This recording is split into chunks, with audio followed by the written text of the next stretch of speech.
Hey everyone, and welcome back to my channel. For any first time viewers, I'm Jesse Rebirth, and we've had a little bit of a break from the big statues. Things are still releasing, but not really things that we have on order.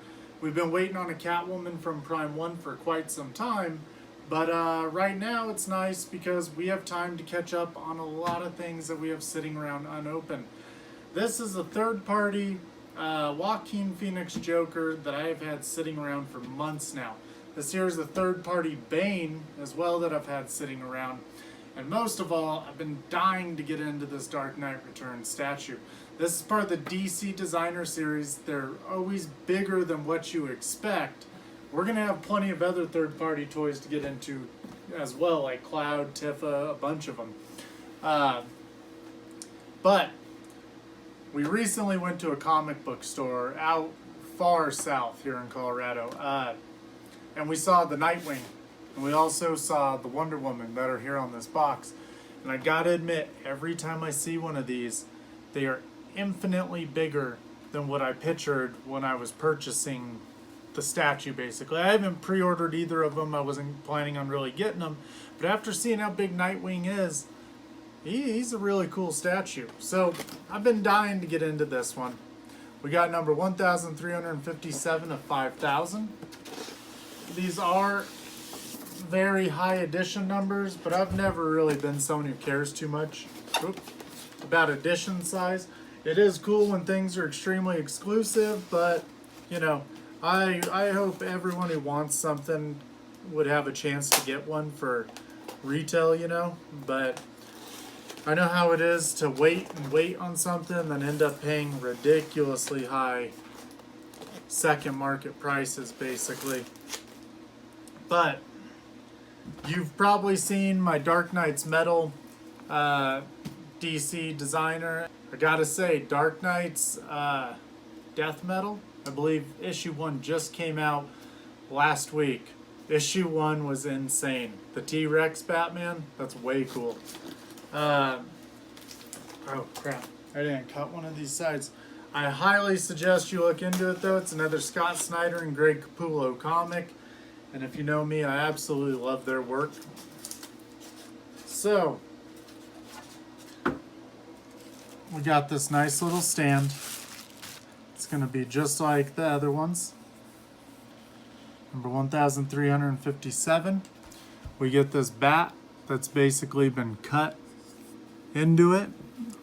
I would almost bet that this is just, you can see there's a little more room on one side than the other. I would imagine this is just a hole where they drop this piece in and hook it down. And we got our Frank Miller Batman. He's in that famous pose from that front cover of that issue. He is grotesque. He's big, he's buff as all get out, and he's badass. I'm digging it. Got some little bits of styrofoam in there. Goes in beautiful. Very true to the comic. I'm really digging all the little battle damage, showing all this skin. It's a really good look. I mean, spot on. And if you know me, I absolutely love The Dark Knight Returns.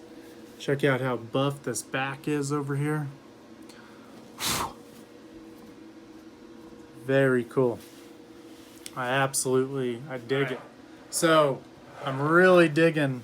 Check out how the cape fits onto the base perfect, and it's all basically bunched up, just looking like it's sitting on the ground. I'm really digging that. It looks good from this angle too when you see in here. I really dig this awkward pose. I mean, it looked silly on the front of the book, and the statue really captures it well.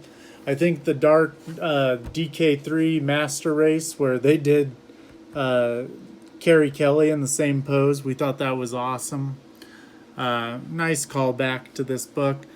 To me, The Dark Knight Returns is one of those stories where it's a must. Anyone who asks me, some people say it's overhyped. I absolutely disagree with this. It's a book that saved Batman when he was in a very turbulent time in his history. It's a book that almost every movie has drawn from it to this day. I mean, we even have Tim Burton. He was using The Dark Knight Returns as a reference material. I mean, even though Batman 89 has nothing that really quite resembles it, it holds extreme value to the Batman mythos. I don't know if you've noticed, but there's going to be a DC event. Uh, Zack Snyder's it's digital or whatever you want to say. It's on the web, kind of like how this video is. But there's supposed to be a couple things announced. We might be looking at a Man of Steel 2 being announced. We're being told that Michael Keaton his Batman's part of the DCU. It's all just a multiverse. We might be getting a Batman Beyond. I mean, I really hold some reservations. I really want that to happen, but there's some things that worry me about it that I won't get into right here, but I would absolutely love to see Michael Keaton in a Batman Beyond movie.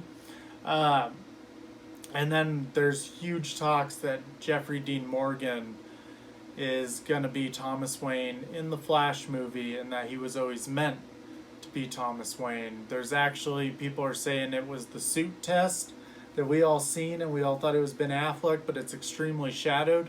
I've seen rumors that it was actually Jeffrey Dean Morgan in the suit at that time. And we also have seen that he had posted something to Twitter wearing his comedian mask and talking about how in 2020 he'd be suiting up again.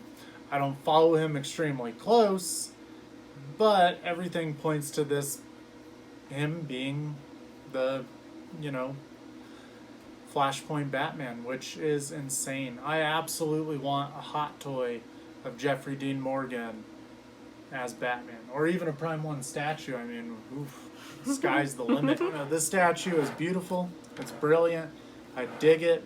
I dig how bloody his face is. I really like it, and I like how it holds a true comic look to him. But I've been waiting to get him out.